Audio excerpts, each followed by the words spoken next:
Wanaimaya tumeona? Tumeona! Shauri yangu. Naam. Sihiboi. Kidoli kama huyu. Unaenda kuidhihirisha imani yetu. Sasa basi. Nadhani hakuna asiyetambua kwamba kwa yoyote anayejaribu kukiuka mila desturi za hapa kwamba adhabu yake ni nini. Wote tunajua kwamba adhabu yake ni kifo. Kuchinjwa. Aidha kwenda kutupwa katika misitu ya kishetani yenye majoka makubwa, yenye wanyama wakali. Kwa nini? Adhabu hii itakuwa ni kuchinjwa hapa mbele ya wanadamu. Fanya kazi yako.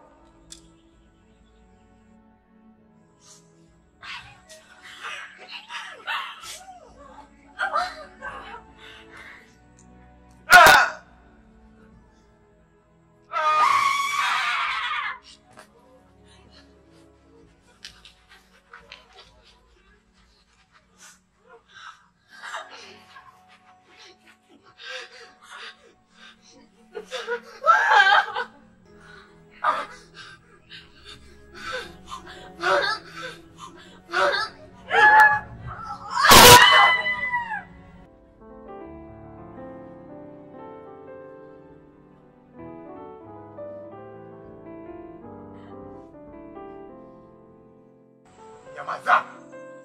Nimesema kimya! Samana, leo tunataka kuwatia hawa. Niongea na nyinyi, leo tunataka kuwatetea hawa. Wakati ikiwa kila mtu anafahamu kwamba hii ndio adhabu sahihi. Sina mshauri wangu. Mfano kana. Jioni hapo. Miungu yangu. Hii inaonyesha jinsi gani yangu kutoka ndako kufuata mila na desturi za kabila letu. Bwana Himaya, hii ni fundisho kwenu kwamba kila atakayeshindwa kufuata mila na desturi za kabila letu basi lazima afanywe kitu hichi. Umeona wenyewe? Tumepigishwa ngoma katikati ya jua kali sana. Hii ni kwa sababu mizimu yetu imechukia. Mizimu yetu imekosa imani na sisi. Na tumetamkiwa wazi kwa tukiendelea katika hali hii, ngoma itakayofuata itapigishwa tuka katikati ya moto. Atakayeungua ataungua, atakayekufa atakufa. Kwa nini tunafanya kitu kama hichi? Tufuate mila na desturi zetu. Sasa basi, kama nilivyosema, kwa yote atikirudia, hii ndio adhabu. Tawanyika!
Mabeti, hizi kuni inabidi mpeleke kwa mfalme.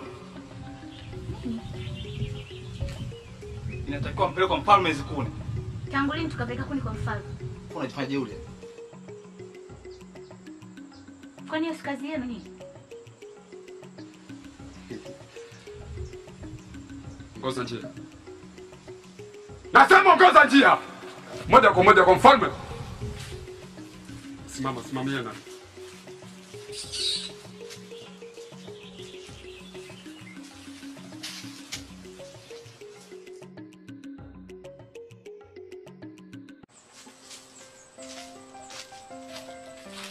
Baba, lakini kwa nini tunanyanyasika kiasi hichi katika nchi hii jamani? Sasa baba tumeenda kuangaza kutafuta kuni huko msituni, alafu tunafika njiani tunaambiwa kuni zipeleke kwa mfalme. Kweli ni haki? Mwanangu, uone kama ni bahati hiyo kuambiwa uleka kuni kwa mfalme. Uende kama mfalme anataka kuunganisha ukoo wetu. Nini? Unamaanisha nini baba? Namaanisha kwamba mwanangu, Mwalo, mfalme hana mke. Pengine ni njia moja wapo ya kutaka wewe kuoa mwanangu. Amuone nani? Mimi kama baba siwezi kukubali kuolewa na mfalme mkatili kama yule, asiyekuwa na utu, tena muuaji. Hata siku moja. Siwezi kukubali hata siku moja, bora achukue kuni zote za mtaa huu. Siwezi kuolewa na mkatili kama yule mimi.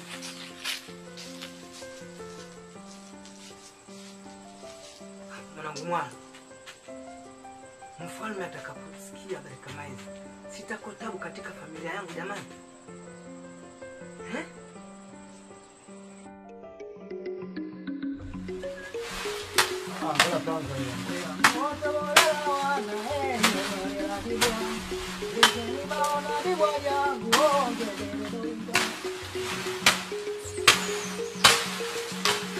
Utachukua hizi.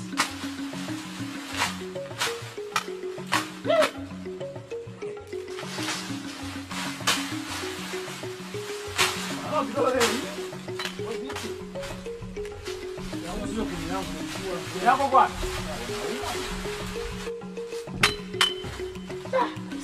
Hii kuni ni nzuri sana.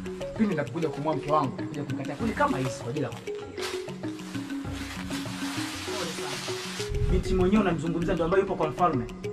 Analala naye, anaamka naye, anashinda naye. Unajisifu kuja kumuoa wewe. Kutipikana maneno na wewe. Hiki ndio kimeshinda mimi. Nikaamua kuishi tu bila kuwa na mke. Yaani mke wa kuoa mimi eti aende mikononi mwa mfalme kanda kanda, alale naye, amke naye, ashinde naye, halafu nije nioe mimi. Haitakuja kutokea. Usiseme maneno hayo. Ipo siku utakuja kuoa. Na binti tumpenda wewe, lazima atapitia kwa mfalme kanda kanda binadamu. Umenielewa ndugu yangu? Usongee maneno hayo. Haitakuja kutokea. Nilishaamua kuishi bila mke.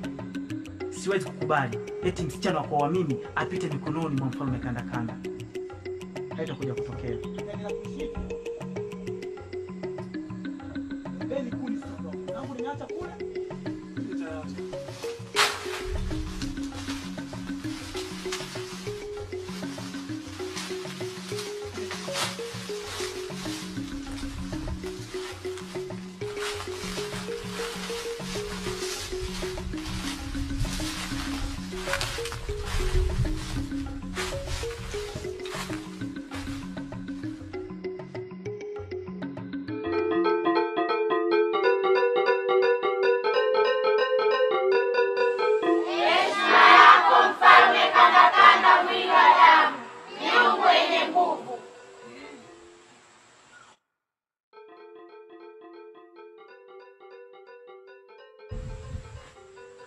Nadhani kila mmoja anataka kujua kwamba leo hapa kwa mfalme kanda kanda kuna nini.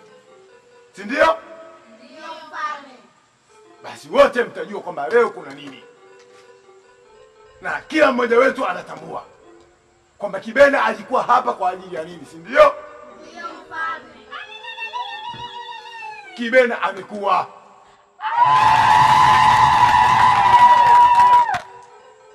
Na leo Kibena ndio siku yake. Nataka kumkabidhi kwa wazazi wake. Sawa? Mfalme.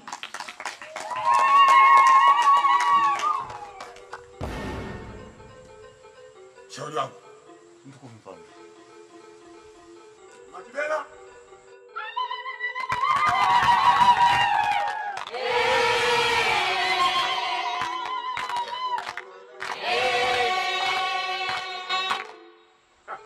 Kibena, inuka.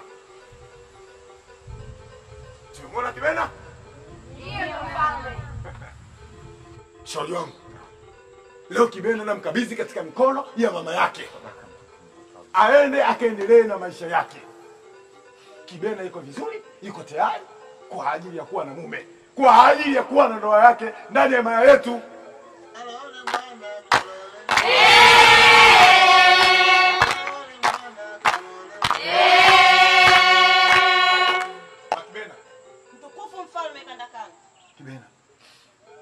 mama yako.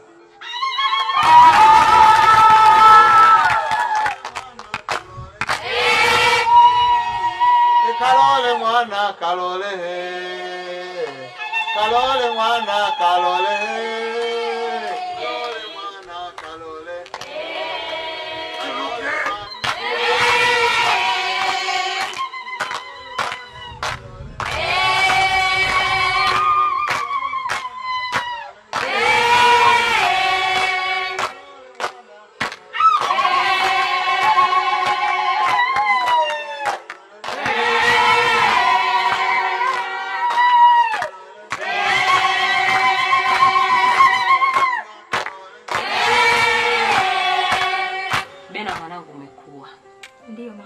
Kama umekuwa na mfalme amenihakikishia kwamba wewe ni binti uliyetukuka. Usiniangushe. Sawa mama. Kwa hiyo jitunze mpaka upate mume.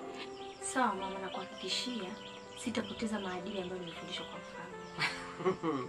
Usiniangushe Kibena. Sikuangushi mama. Imaya yote inanitizama mama Kibena. Kweli Kibena kafundishwa vyema na mfalme? Akienda kwa mume wake. Sasa nikwambie, watakuja kukupaongea. Sasa Kibena, nenda kasenye kune mwanangu tupike. Sawa. Haya. Kibena wangu we. Kibena mwana, Kibena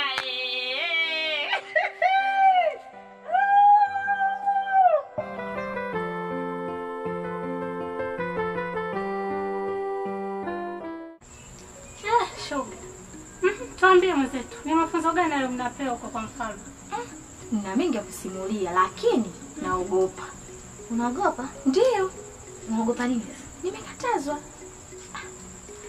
Sasa sawa, hata kama umekatazwa, lakini kwani hapa mfalme yupo? Sisi tuko sisi na wewe tu. Sisi kwa taarifa yako story tumezisikia kwa mtaani nyingi tu. Sema leo tumetaka tupate habari kamili kutoka kwako, tuambie mnafundishwa nini. Sasa sikiza kwambie. Mfalme Kandakanda huwa atufundisha kufagia, kuosha vyombo, kuteka maji na kutandika kitanda. Ukiweza basi. Mwenzangu, mimi mbona bado sijakuelewa? Mara kufua, mara kuosha vyombo, mara kupika. Unapata njia panda, tuweke wazi tuelewe. Tuambie. Ni kweli Mfalme Kandakanda, mwili wa damu, miungu yenye nguvu, huwa anafanya vitu vingi sana. Lakini ukisema unaweza kupoteza maisha yako. Ndio, tena kuna kitu kimoja tu wanafanya. Ukikiweza basi. Kitu gani? Sikizeni shoga zangu niwaambie. Ikifikia zamu yenu na nyinyi mtajua. Sasa wewe usituambie wewe shoga yetu, kila siku tunaongea mambo kibao. Aya ushinde kutuambia hili kweli? Sio vizuri, tuambie. Mimi nimewaambia subirini nyinyi. Makubwa. Atuende kisimani. Labda si tuende wenyewe. Wewe umepata kutuambia siri zako? Kibena. Mimi natumai tuna furaha kubwa sana katika nyoyo zetu. Kibena. Namshukuru sana Mfalme Kandakanda kwa kuweza kunipatia kibali cha mimi niweze kukua wewe. Nikwambie sasa, hata mimi nina furaha kubwa sana. Kwani nilikuwa sijui kitu chochote, lakini sasa nina uwezo kufanya kitu chochote ninachokitaka. Kweli? Kabisa? Kabisa. Kibena, nakupenda sana. Hata mimi nakupenda. Nakupenda Kibena. Nasubiri siku hiyo itakapopigwa ngoma, wanaimaya, wanatuangalia mimi na wewe. Kibena, nakupenda. Unajua nakupenda? Nakupenda sana. Mimi ndo kidume bwana. Yaani mimi ndo kidume. Katika imani nzima hii. Mwanaume. Kibena, nakuhakikishia nakupenda na nitazidi kukupenda. Mimi sasa katika imaya hii sijui kama nitaweza kuona mwanaume mwingine. Maana kile nilikuwa naombea siku zote mfalme nimalizane naye afu nije kwa mume wangu.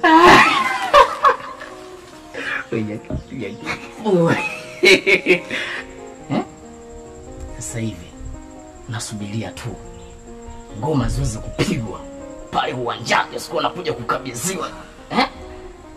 Kibena, nitafurahi sana. Nitafurahi. Na hata hivyo, hata mimi nitafurahi. Na hata hivyo, ningekuwa na uwezo, ningeingia polini kupambana na mnyama mkali. Siku ningemletea mfalme kama ndo zawadi yake. Ah, wewe uwezi. Mfalme kasi atakula nyama. Afu wewe. Nataka kweli. Sitaki. Utakiridi.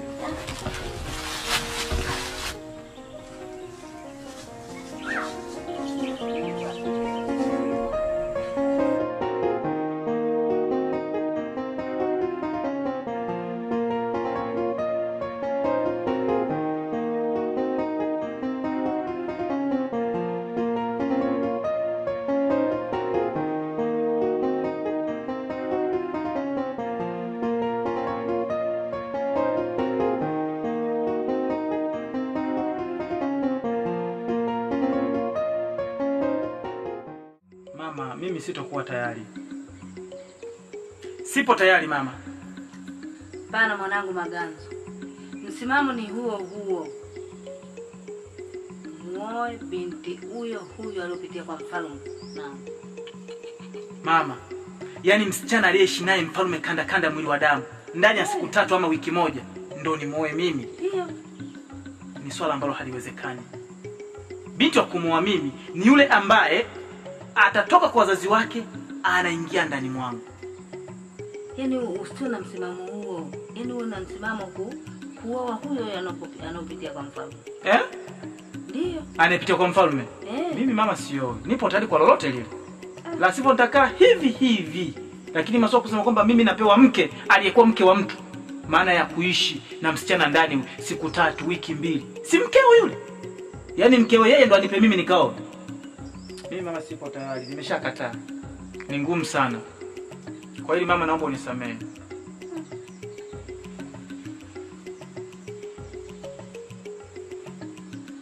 Kuna lingine mama?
Sana wale bwana.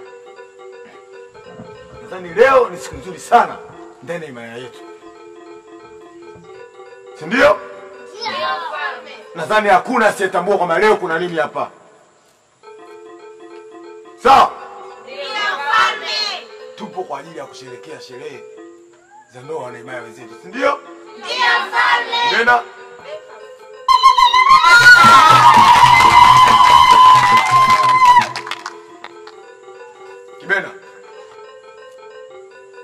Kibena, hakika wewe ni binti uliyetukuka.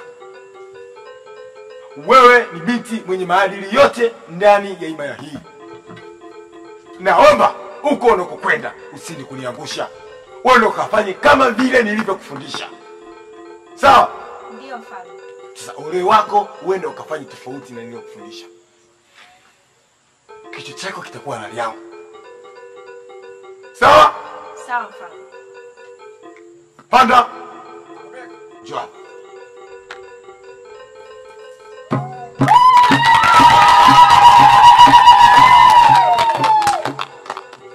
Wanaimaya, leo ni siku nzuri sana kama nisemavyo, kwa sababu Kibena ameolewa na Mapanda.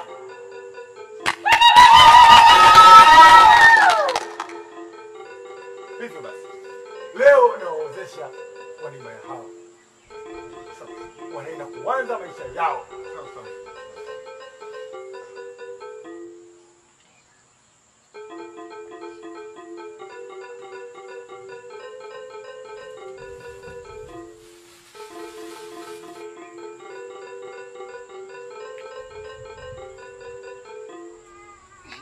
Hapana.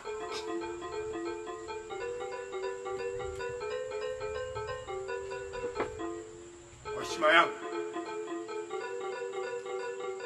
kwa utukufu wangu niliokuwa nao,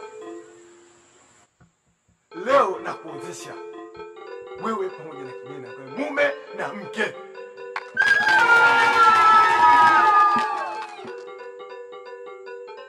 Himo hii na kabisa. Hii ndio funguo na ulinzi wa himaya yako katika nyumba yako. Ni mwema, tupe mwema, tupe mwema, tupe mwema.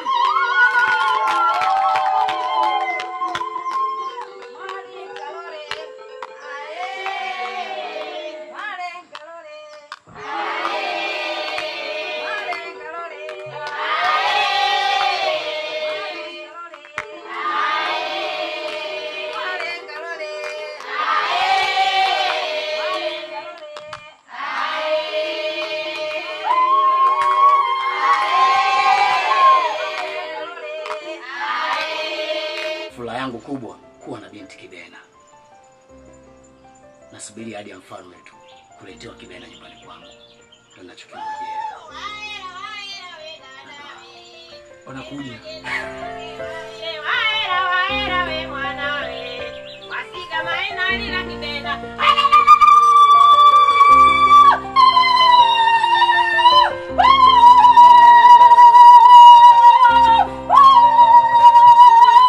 Baba, asante. Karibuni. Asante sana.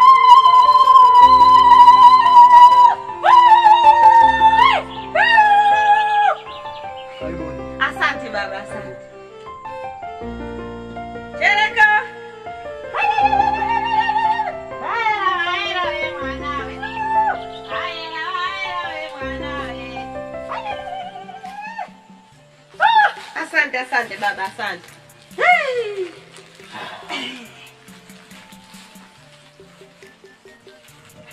Karibuni. Asante. Karibu mama nyumbani. Asante sana mwana. Hapa ndio nyumbani kwetu mama. Nashukuru sana. Bena. Karibu sana. Kwani hapa ndio nyumbani kwako sasa. Hapana mwanangu. Naam mama. Nimemleta Kibena kukukabidhi leo mke wako kipenzi nyumbani kwako. Nashukuru mama. Kibena mwanangu, nimekuleta kwa mume wako kipenzi. Naomba wafuate maadili yote uliofundishwa na mfalme Kandakanda, mwili wa damu, miungu yenye nguvu. Usiniangushe. Na kuhakikishia mama, nitaishi na mume wangu kwa amani na upendo. Nashukuru mama.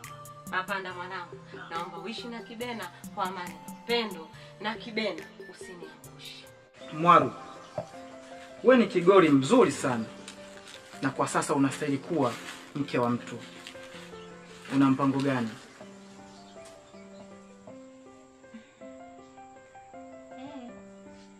Najua nastahili kuwa mke wa mtu, lakini kikwazo ni huyo mfalme wenu Kandakanda. Kiufupi, siko tayari kumpa usichana wangu, kwa hiyo ni bora nikabaki tu hivi. Ni vizuri. Nimefurahi kusikia maneno mazuri kutoka kwako. Hata mimi ndio kimesababisha mimi nisioe mpaka leo hii. Eti msichana wa kumoa mimi mpaka apite mikononi mwa mfalme Kandakanda, haiwezekani. Ndio kitu ambacho kimenifanya niishi bila mke. Yaani mke wa kwa mimi eti mpaka apite kwenye mikono ya Kandakanda, mwili wa damu.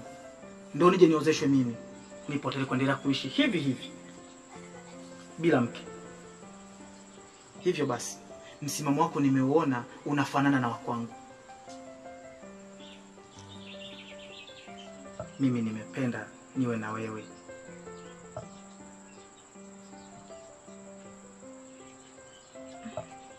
Usiogope kuniangalia.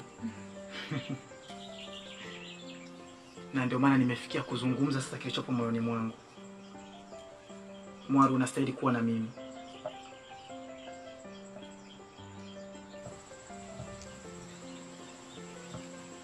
Unasemaje Mwaro? Asante. Nami nimefurahi kusikia kwamba unaitika kwa kichwa, na ni binti mwenye aibu. Ni binti ambaye unaimwangalia mwanaume kwa kumwambia njoo. Nimefurahi sana. Nami nimekaribia kwako. Usiogope sikuniangalia.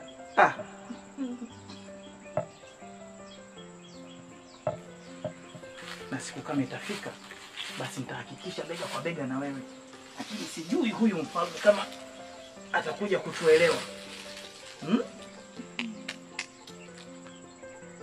Nawashukuru sana wazazi wako. Na kama itawezekana usisite kumwambia mama siri hii, kwa sababu wazazi wa kike ndo wanaweza kutunza siri za watoto wa kike, na anaweza akatushauri zaidi. Eti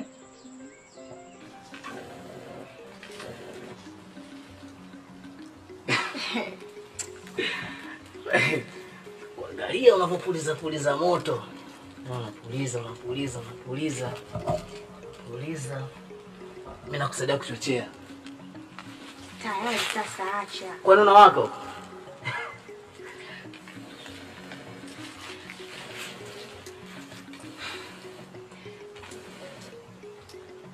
Si una.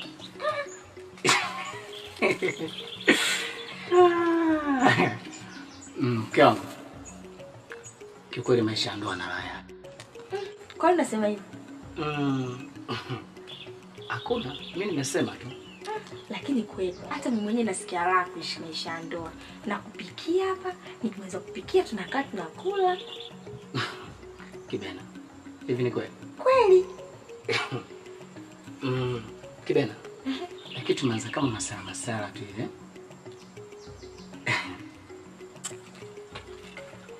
Lakini kwambie kitu. Unajua sisi ndio wa kwanza kufuatisha mila na desturi zetu katika himaya hii.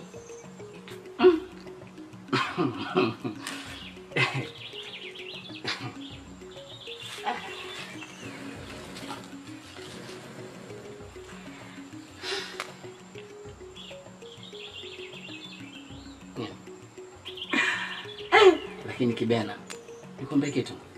Kabla sijakuoa wewe, ndio tunapanga mkakati kuoana. Siku nilikuwa hapo niko poleni. Nilikuwa nakata kuni. Acha.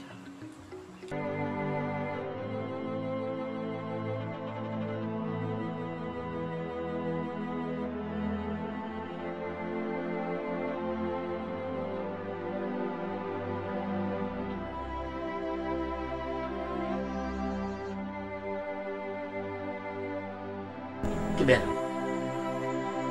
Hivi tabia kwa nyumbani kwa mfalme kiache. Mfalme kana na historia kubwa juu ya maisha yangu. Ndio maana siachi kwenda kwake. Ana historia kubwa juu ya maisha yako. Na ndio maana tukwenda kwake. Anakupa kikubwa kipi? Lakini mume wangu, mfalme kana sio kiongozi katika himaya hii. Kwa nini nifokie kiasi hiki? Ukirudia tena, hakikisha kitu chako na pasua na elimu.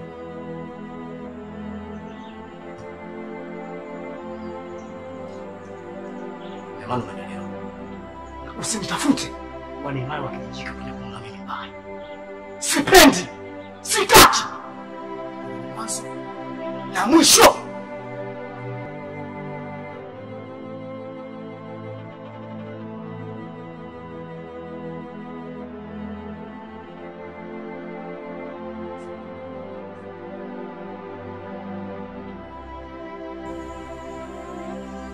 Fanya maandalizi yako.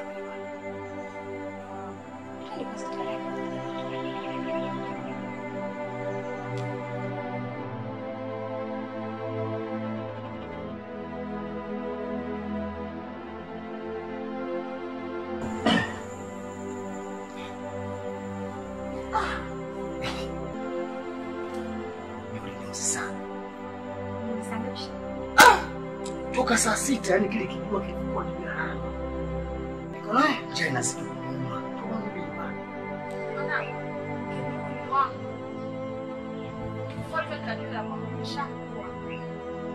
Kwa hivyo amekuja kuchukua uende kwa mfalme ili ukapate kibali cha kuolewa mwanangu. Siko tayari.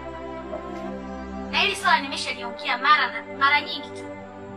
Mimi nimeshasema usichana wangu mimi mama niko mwanaume anayestahili kwa mume wangu. Sio kwa huyo mfalme wenu kanda ndio chochote. Sitoki. Mwanangu, mfalme katakata atakapokusikia. Mfalme atakapokusikia, unamfahamu vizuri mfalme. Simwage kabisa na siendi kokote. Najua mimi nani niliosimama hapa. Lazima uende katika ibada ya mfalme. Hatukuja kupoteza muda hapa.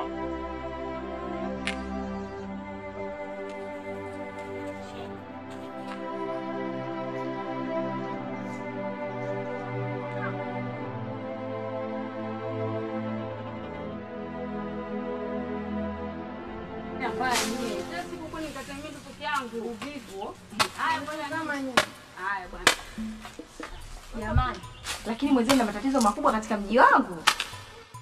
Matatizo? Ehe.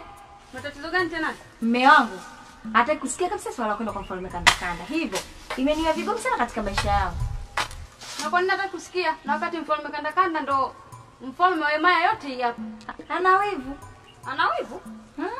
Kuna bado na mahusiano na Kandakanda? Ndiyo. Kama unavyojua mila na desturi zetu.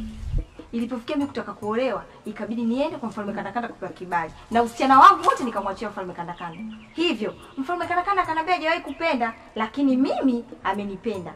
Hivyo basi, hata nikienda kwa mume wangu, nisiache kwenda kwake, lakini nisimwambie mtu yeyote. Mfalme Kandakanda huwa hapendi mtu yule. Kaida yake, mila na desturi, yeye kazi yake ni kufundisha vigoli jinsi ya kwenda kuishi kwa mume zao, na kisha maliza hanaga mazungumzo na yule kigoli. Basi mimi amenipenda. Kazi ipo. Tena nimekula nyama. Kwa bwana maneno yako kila siku acha kukusumbua. Twendeni, kuni zinatosha. Kule mbele tukifika tunaenda kwa nyingine. Haya, pale mbele. Hivi beba wewe sasa. Bebe wewe.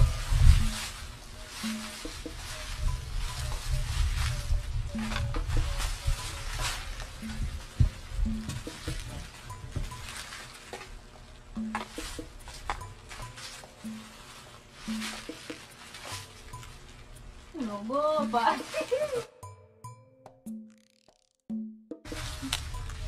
Tangulia nisikuchome.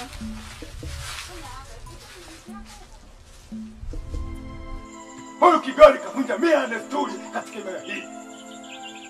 Sasa basi, kama kavunja mila na desturi za ibada hii, nadhani atanitambua mimi nani. Mimi ndio Kandakanda, na haijawahi kutokea hata mwaka mmoja mtu wowote kufanya hivi. Sasa basi, kama kageuka mila na desturi za hapa, nadhani tunatambua. Hakuna mtu yoyote asiyejua kwamba yeyote atakayeuka mila na desturi za hapa kwamba adhabu yake ni nini. Atafungwa pale mpaka atapokubaliana na hili kwamba lazima aje afanyiwe mila na desturi za kwetu. Siko tayari kufundishwa chochote na wewe, umenielewa? Shauri wangu. Mtukufu mfalme. Mimi nakuomba usamehe kwa ile ambacho nitakwambia. Lakini sina nia mbaya. Ila nakufahamisha tu kwamba kwa lolote ambalo huwa na mwanzo, basi pia huwa na mwisho wake. Unamaanisha nini mshauri wangu? Swali zuri sana mtukufu mfalme. Manangu ni mfalme, kwamba hata kama utapendelea kula vyakula vitamu kila siku, lakini hatimaye utafikia chakula ambacho utakula pengine kimetoa sumu, na huo ndio utakuwa mwisho wa himaya yako mfalme. Ndio. Ina maana unataka kuniambia kwamba leo wewe unaungana na huyu kigoli? Hapana, sina nia mfalme. Ila haja yangu ni kuepusha na kupatikana athari yote katika miliki yako ya mfalme. Unataka kuniambia kwamba mizimu imekubaliana na hili? Unataka kuniambia kwamba mila na desturi za kwetu zinageuka? Ataendelea kufungwa pale mpaka atapokubaliana na mimi. Na mimi siogopi. Uogopi? Niko tayari kwa lolote unataka kulifanya. Sawa. Kama atafunga pale, asiye huyo. Kama atafunga pale.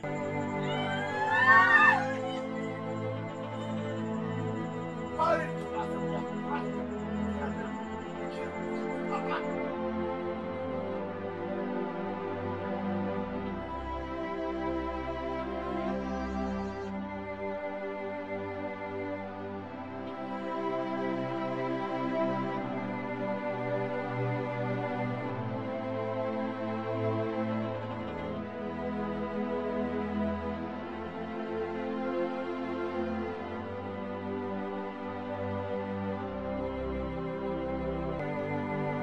Mwalo. Kwani usikubali tu yaishi? Hizo ndio mila na desturi zetu. Hata kama ukiniangalia kwa asili. Huo ndio ukweli. Wewe uone kama utatarisha maisha yako.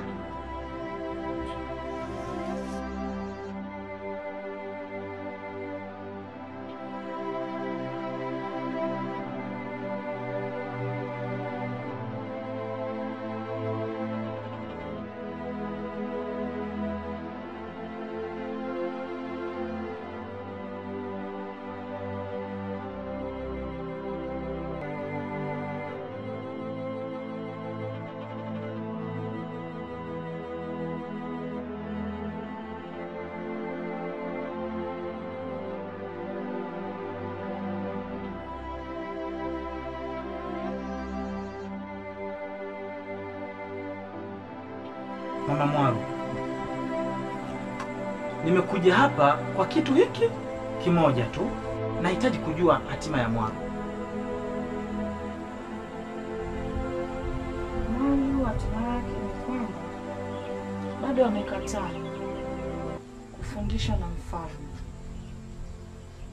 Na unamfahamu Mfalme Kandakanda, ya kwamba kabla msichana hajamfundisha yeye kuishi na mume, kwamba hawezi olewa. Kwa hivyo mateso yako pale pale. Sitokubali Mwaro aendelee kuteseka. Ni bora niteseke mimi. Kwani Mwaro anateseka sana. Kwani utafanyaje? Na hata mfalme akisikia hilo, na wewe utakuwa hatiani.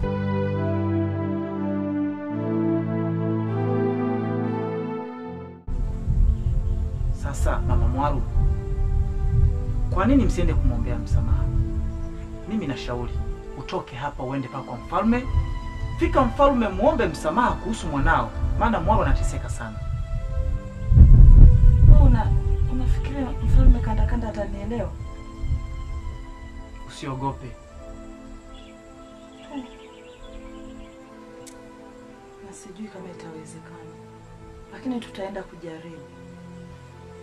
Tashukuru jinsi itakavyokuwa, basi mtanifahamisha kwamba mmefikia wapi. Sawa. Mimi sina mengi sana. Naomba niondoke.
Kandakanda mwili wa damu, miungu yenye nguvu.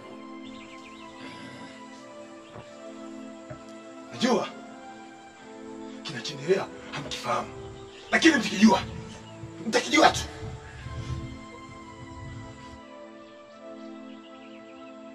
Na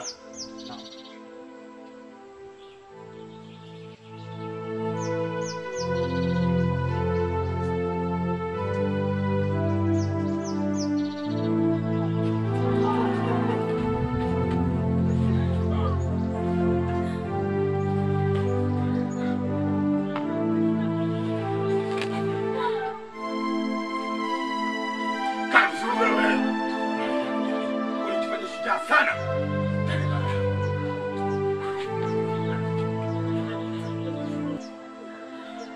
Mnasikitika nini? Mnanipigia kelele? Hapana, ana mzani. alikuja katika miliki yangu na kunisitaka kunisikizia mimi kwamba kuja kunifumania. Ananitukana mfalme Kandakanda mwili wa damu.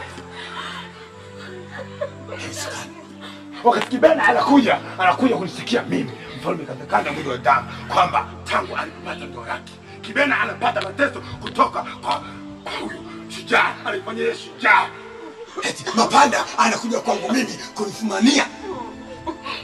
Ananitukana mimi. Mapanda ananitukana mimi. Anatukana mimi mfalme Kandakanda mwili wa damu. Wakati yeye ndio mwenye madhambi. Kibena amenieleza kwamba toka aolewe ndoa yake ina furaha. Kila siku mateso. Kila siku ni mateso ndani ya ndoa yake. Ni haiwezekani. Hukumu yake lazima ipite. Na hukumu yake si nyingine ni kifo. Nyamaza! Lakini unikufanya hivi, nikupunguza neema yako. Wewe nani? Wewe nani? Baada ya kifo lazima hukumu yake ipite. Nyamaza!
Nataka niwaeleze kitu kimoja.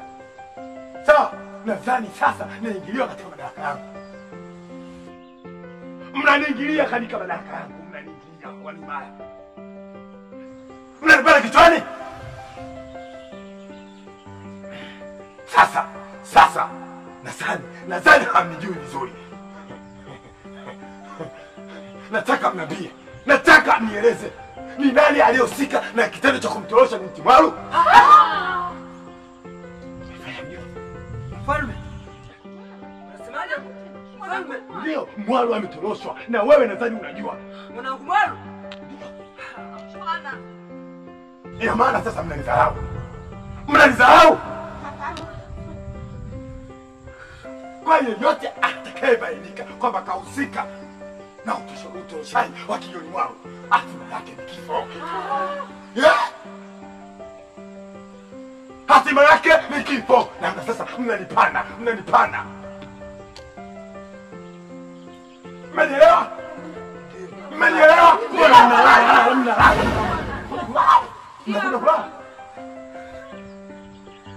Mmeniingilia katika madaraka yangu.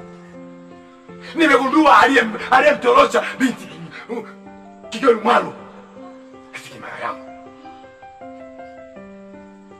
Nilikuwa niwaambia kila siku, lakini bado mnanipanda kichwani. Yaani maganzo.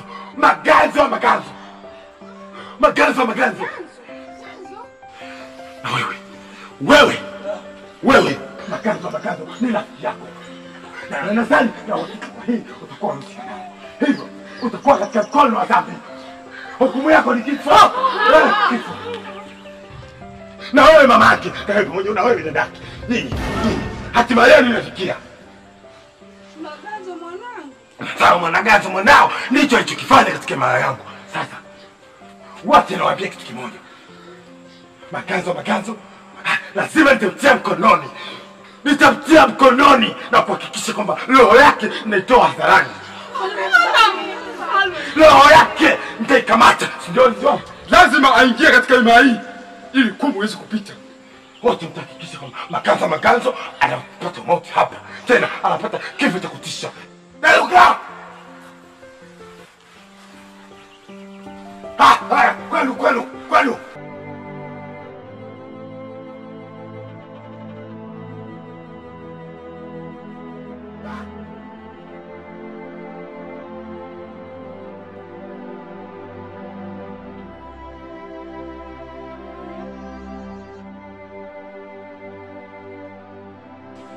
Mama Kibena, unasemaje mama Kibena? Hivi tunachukuliaje ile swala aliloongea mfalme kwenye kikao? Hebu nenda kachange kuni Kibena. Sawa mama. Nenda. Haswa na uende ukachange kuni kweli huko. So ujibanze huko nyuma uanze kutusikiliza. Hivi unakumbuka siku ya kikao? Maganzo kuonekana kwenye kikao. Mama Angela, ni kweli Maganzo kuonekana kwenye kikao itakuwa amehusika na kumtorosha binti Kigoli Mwalu? Amehusika Maganzo. Kabisa. Kumtorosha binti Kigoli Mwalu. Kabisa, yani bila kukosea. Sababu haiwezekani yeye asionekane. Hivi nyinyi kina mama, maneno gani mnaozungumza? Maneno mnaongea mfalme akisikia, matatizo mnaoleta. Yaani mimi simo Maganzo. Haya. Mwelini. Maganzo. Mama Kibena, mimi ngoja niondoke nyumbani kwangu. Ishakuwa neno hili. Kibena mwanangu. Hili neno.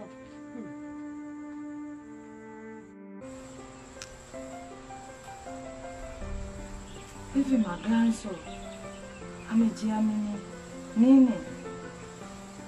Ina maana amemsahau mfalme Kandakanda?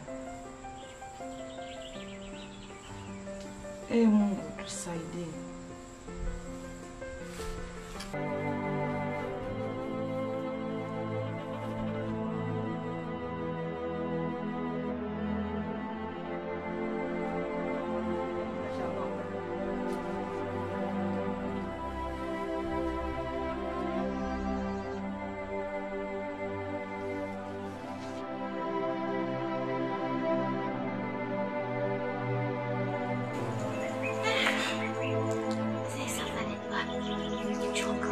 Usichoke. Safari bado ndefu. Huu ni msitu. Msitu wakazima wanasema hauna mwisho. Jishe sasa. Hasa ndio maisha yetu yameshakuwa kama tunakaa humu msituni. Utakaje usakati kwa nani?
Mimi nimechoka.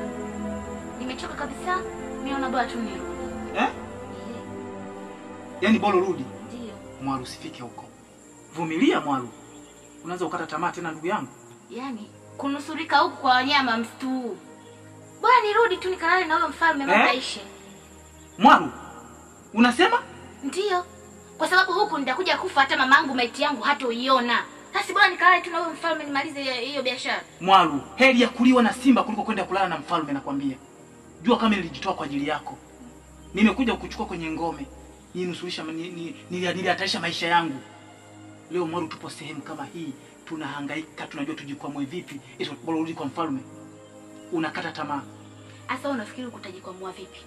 Hata uelewe mwanzo wake wapi, mwisho wake wapi. Tutatoka lini humu kwenye huu msitu? Unafikiri tutatoka salama humu? Mwaru, safari yenye vikwazo siku zote ndio yenye mafanikio. Leo tunapata shida, kesho tutaishi vizuri. Sasa kama utakata tamaa leo, ina maana kesho huwezi kufanikiwa. Nimechoka. Nimechoka kabisa. Wewe mambo gani ya safari haiishi? Kila siku safari safari. Mpaka lini? Lakini Mwalu, tulisema kwamba itakuwa siri. Sasa si siri tena kule kwenye hima yetu. Siri yetu imebaki kuwa huko msituni. Tutatoka lini humu kwenye huu msitu? Na wafikiri tutatoka salama humu?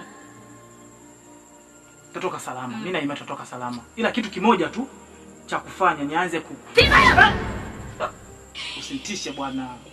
Wewe si uogopi? Hebu acha masiara. Si uogopi, unashtuka nini? Umenistua alafu tuondoke hapa. Hapa pameshaharibika. Tena tuhame hapa kama vipi? Umeona hivi? Naam mzee wangu. Naam mshauri. Haya. Tumekutana sehemu hii hapa ya faragha hii. Ndio. Tukiwa kama wanaume watu wazima. Hali unaionaje huyu bwana mdogo ambaye amezofanya babake sasa? Hali ni mbaya mshauri. Huyu anaongoza, uongozi wake ni wa mababu. Afadhali hata ule wa baba yake. Ulikuwa mbaba, lakini huyu umekithiri. Angalia asilimia kubwa nao teketea ni wanaume. Ambao ndio ni nguzo ya himaya. Wakiisha tutabaki na nani? Mimi nashukuru hizo umeliona. Umeliona ndio maana ukija tukutazama na tuongee. Kusema kweli hali hii inasikitisha sana. Hali hii inatia unyonge sana. Mpaka tunaweza kumwongoza mtoto sehemu nyingine kwenda kuanzisha imani nyingine. Sasa hali ni mbaya. Vipi ukija mkoa namna hii? Amekuwa mkali kupita. Babake wewe alitongoza kwa babu. Lakini alikuwa na utu kidogo. Alikuwa msamivu kidogo kafanya kuja kwa hao wenzangu nikamaliza wataishije. Lakini huyu mtoto hajali kitu. Kila kukicha roho zake zinakwenda. Lakini baya zaidi sasa. Tunashindwa kufanya kazi. Asili yetu wana himaya hii ni kulima, mazao tunakuwa tunaingia vyakula na nini. Sasa tunamulega na kulima. Sasa kila kukicha vikao kwa mfalme, mtalima msaga mashamba. Mwisho tutakuja kufa kwa njaa hapa. Himaya yetu itaingiliwa na njaa, tutakufa kwa njaa. Mtu amekuwa katili. Mtu asijali chochote. Kama unasema ni kweli. Kwamba muda wote wanauawa na kuchinjwa ni vijana kiume na wana kuchinjwa vijana kiume. Akionekana kijana fulani katembea na mwanamke fulani basi auawe. Jamaa hivi ndio tutakwenda. Tutafika. Sasa la muhimu mzee mwenzangu. Mzee Mtime. Hebu tutafute umoja. Tushikane. Tuishi kama tumechoka na hii ukandamizaji. Tuishi kama tumechoka na haya manyanyaso. Mimi kule nipo lakini naogopa. Sasa sije kwa moja kwa moja itakuwa hali mbaya kwangu. Lakini vile sasa nitakuwa naogopa na nyinyi wenzangu. Mwisho mtaniona labda kila anachoamua mfalme yule na mimi niko naye. Kumbe hapana, nitakuja kunivizia kumnipiga mikuki bure. Kumbe hapana, lakini nitafanya nini? Hilo mshauri nakusikia. Shaka ondoa. Hilo tutaweza. Sababu umoja ni nguvu. Na tutafanikiwa kwa hilo. Kwa sababu hata ukiangalia na mwanangu Mwalu. Kweli. Kwa mimi naomba sana mzee mwanangu jaribu kutafuta nguvu moja. Jaribu kutafuta nguvu. Mimi nasaidia sana nyinyi, nisije kuonekana kama nimemgeuka. Lakini nyinyi mkionyesha nguvu na mimi nitaibuka kuonyesha nguvu. Sawa. Kabisa baba. Hiyo ni sawa. Ni sawa. Tujitahidi kwa hiyo. Tujitahidi kwa hiyo. Hilo ondoa shaka. Kwa mchezo teketea wote abaki yeye na maskari wake wa kiume na wanawake wote wa kwake basi. Hiyo sipo tayari kwa hilo. Nishapata fundisho kwa mwanangu Mwalu. Nafikiria. Basi kwa twende baba. Sio tukakuta watu wangapi kwa nafasi fulani.